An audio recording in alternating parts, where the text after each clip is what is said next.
അരവിന്ദ് കെജ്രിവാൾ രാജി പ്രഖ്യാപിച്ചതോടെയാണ് ആം ആദ്മിയിൽ പുതിയ പ്രതിസന്ധി ഉടലെടുത്തത്. മദ്യനയ അഴിമതി കേസിൽ ജാമ്യം ലഭിച്ച് പുറത്തിറങ്ങിയതിന് പിന്നാലെയായിരുന്നു കെജ്രിവാൾ അപ്രതീക്ഷിതമായി രാജി പ്രഖ്യാപിച്ചത്. അരവിന്ദ് കെജ്രിവാളിന് പകരം ആര് എന്ന ആലോചനകൾ ഉടലെടുത്തു. ഒടുവിൽ കെജ്രിവാളിന്റെ പിൻഗാമിയായി അതിഷി മർലേന മുഖ്യമന്ത്രി സ്ഥാനം ഏറ്റെടുത്തു. ആരാണ് അതിഷി മർലേന? ഈ ചോദ്യത്തിന് ഒറ്റ വാക്കിൽ ഉത്തരം പറയാം: ആം ആദ്മി പാർട്ടിയുടെ ജനകീയ മുഖമെന്ന്. കേജ്രിവാളും മനീഷ് സിസോദിയയും കഴിഞ്ഞാൽ ആം ആദ്മി പാർട്ടിയിലെ ഏറ്റവും ജനകീയതയും സ്വാധീനവുമുള്ള നേതാവായി അതിഷി മാറിക്കഴിഞ്ഞു. ഡൽഹി സർവകലാശാലയിൽ അധ്യാപകരായിരുന്ന വിജയ് സിംഗിന്റെയും തൃപ്തവാഹിയുടെയും മകളായി 1981 അതിഷി ജനിച്ചത്. മിശ്രവിവാഹിതരായ ദമ്പതികൾ തങ്ങളുടെ മകളുടെ ജാതിപേരും കുടുംബപേരും ഒഴിവാക്കി. അതിനു പകരം പേരിനോടൊപ്പം മർലേന എന്ന് വിളിച്ചു. കമ്മ്യൂണിസ്റ്റ് ചിന്തകനായ മാർക്സിന്റെയും ലെനിന്റെയും സംയുക്ത രൂപമാണ് മർലേന. 2001 ഡൽഹി സെന്റ് സ്റ്റീഫൻ കോളേജിൽ നിന്ന് ചരിത്രത്തിൽ ബിരുദം പൂർത്തിയാക്കിയ അതിഷി സർവകലാശാലയിലെ 1ാം റാങ്കുകാരിയായിരുന്നു. 2003 സ്കോളർഷിപ്പോടെ ഓക്സ്ഫോർഡിലായിരുന്നു ബിരുദാനന്തര ബിരുദ പഠനം. പിന്നീട് 2005 ഓക്സ്ഫോർഡിൽ തന്നെ ഗവേഷകയായി. ഒരു വർഷത്തിന് ശേഷം ആന്ധ്രാപ്രദേശിലെ സ്വകാര്യ സ്കൂളിൽ ഇംഗ്ലീഷും ചരിത്രവും പഠിപ്പിച്ചു. അതിനുശേഷം മധ്യപ്രദേശിലെ ഭോപ്പാലിലെ ഒരു കൊച്ചു ഗ്രാമത്തിലായിരുന്നു അതിഷി കുറച്ചുകാലം.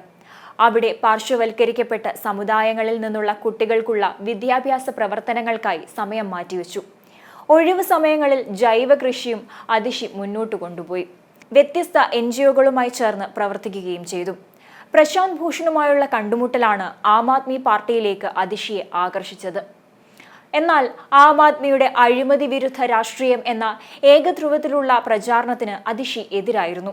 2013 ആം ആദ്മിയുടെ നയപരിപാടികളുടെ രൂപീകരണത്തിൽ പ്രധാന പങ്കാളിയായി അതിഷി പാർട്ടിയിൽ ചേർന്നു.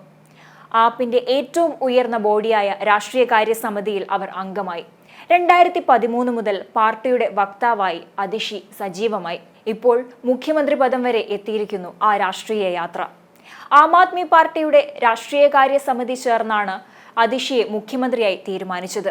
മുതിർന്ന നേതാവ് മനീഷ് സിസോദിയ അടക്കമുള്ള നേതാക്കൾ അതിഷിയെ പിന്തുണച്ചിരുന്നു. ഡൽഹിയുടെ 3ാമത്തെ വനിതാ മുഖ്യമന്ത്രിയാണ് അതിഷി മർലേന. നേരത്തെ സുഷമ സ്വരാജും ഷീല ദീക്ഷിതും ഡൽഹി മുഖ്യമന്ത്രിമാരായിരുന്നു. ആം ആദ്മി സർക്കാരിൽ വിദ്യാഭ്യാസം, പൊതുമരാമത്ത് വകുപ്പുകളാണ് അതിഷി കൈകാര്യം ചെയ്യുന്നത്. ഓക്സ്ഫോർഡ് യൂണിവേഴ്സിറ്റി പൂർവ്വ വിദ്യാർത്ഥിയായ അതിഷി ഡൽഹിയിലെ സ്കൂളുകളിലെ വിദ്യാഭ്യാസം പരിഷ്കരിക്കുന്നതിനുള്ള ആം ആദ്മി പാർട്ടിയുടെ പ്രവർത്തനങ്ങളിൽ സജീവ സാന്നിധ്യമായിരുന്നു. മദ്യനയ അഴിമതി കേസിൽ അരവിന്ദ് കെജ്രിവാളിനെ എൻഫോഴ്സ്മെന്റ് ഡയറക്ടറേറ്റ് അറസ്റ്റ് ചെയ്തപ്പോൾ ശക്തമായ ഇടപെടലുകളിലൂടെ അതിഷി ശ്രദ്ധ പിടിച്ചുപറ്റിയിരുന്നു. ഒടുവിൽ ആം ആദ്മി പാർട്ടി നേതാവും മന്ത്രിയുമായ അതിഷി മർലേന ഡൽഹിയുടെ മുഖ്യമന്ത്രിയാകുന്നു. മുഖ്യമന്ത്രി ആരെന്ന് അരവിന്ദ് കെജ്രിവാൾ തീരുമാനിക്കുമെന്ന പ്രമേയം യോഗത്തിൽ അവതരിപ്പിച്ചു. തുടർന്ന് അരവിന്ദ് കെജ്രിവാൾ അതിഷിയുടെ പേര് നിർദ്ദേശിക്കുകയായിരുന്നു. പിന്നാലെ മറ്റ് MLA-മാർ തീരുമാനം അംഗീകരിച്ചു. MLA-മാരുടെ യോഗത്തിന് ശേഷം അതിഷി മർലേനയെ മുഖ്യമന്ത്രിയായി കെജ്രിവാൾ ഔദ്യോഗികമായി പ്രഖ്യാപിക്കും. 11 വർഷത്തിന് ശേഷമാണ് അരവിന്ദ് കെജ്രിവാളിന് ശേഷം ഡൽഹിയിൽ പുതിയ മുഖ്യമന്ത്രി വരുന്നത്. കേജ്രിവാൾ മന്ത്രിസഭയിൽ വിദ്യാഭ്യാസ, പൊതുമരാമത്ത്, ടൂറിസം മന്ത്രിയായിരുന്ന അതിഷി ഈ വകുപ്പുകൾ ഉൾപ്പെടെ 14 വകുപ്പുകളാണ് കൈകാര്യം ചെയ്തിരുന്നത്.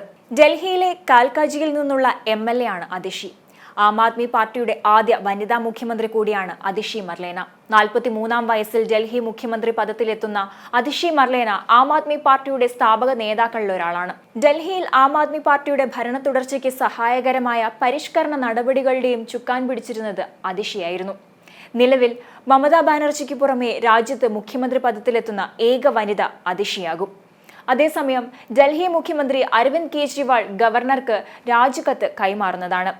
കഴിഞ്ഞ ദിവസം കൂടിയ 11-അംഗ രാഷ്ട്രീയകാര്യ സമിതി യോഗത്തിൽ ഓരോ അംഗങ്ങളുടെയും നിലവിലെ മന്ത്രിമാരുടെയും അഭിപ്രായം കെജ്രിവാൾ നേരിട്ട് തേടിയിരുന്നു. അതിനുശേഷം സമിതി യോഗത്തിലെ തീരുമാനമായാണ് അതിഷിയുടെ പേര് MLA-മാരെ കെജ്രിവാൾ അറിയിച്ചത്. അരവിന്ദ് കെജ്രിവാൾ കഴിഞ്ഞ ദിവസം കണ്ട നേതാക്കളിൽ കൂടുതൽ പേർക്കും അതിഷി മുഖ്യമന്ത്രിയാകുന്നതിനോട് അനുകൂല നിലപാടായിരുന്നു. സുനിത കെജ്രിവാളിന്റെ പേര് കെജ്രിവാൾ നിരാകരിച്ചുവെന്നാണ് നേതാക്കൾ പറയുന്നത്. MLA-മാരിൽ നിന്ന് പേര് നിർദ്ദേശിക്കാനാണ് കെജ്രിവാൾ ആവശ്യപ്പെട്ടത്. എന്നാൽ മന്ത്രിസഭയിൽ 2 പുതുമുഖങ്ങളെ കൂടി ഉൾപ്പെടുത്താനും സാധ്യതയുണ്ട്. അതിഷി, കൈലാഷ് ഗെഹ്ലോട്ട്, ഗോപാൽ റായ് എന്നീ നേതാക്കളുടെ പേരുകളാണ് ചർച്ചയിൽ ഉയർന്നത്. വനിത എന്നതും ഭരണരംഗത്ത് തിളങ്ങിയതും അതിഷിയെ മുഖ്യമന്ത്രിയായി തീരുമാനിക്കുന്നതിൽ നിർണായകമായി.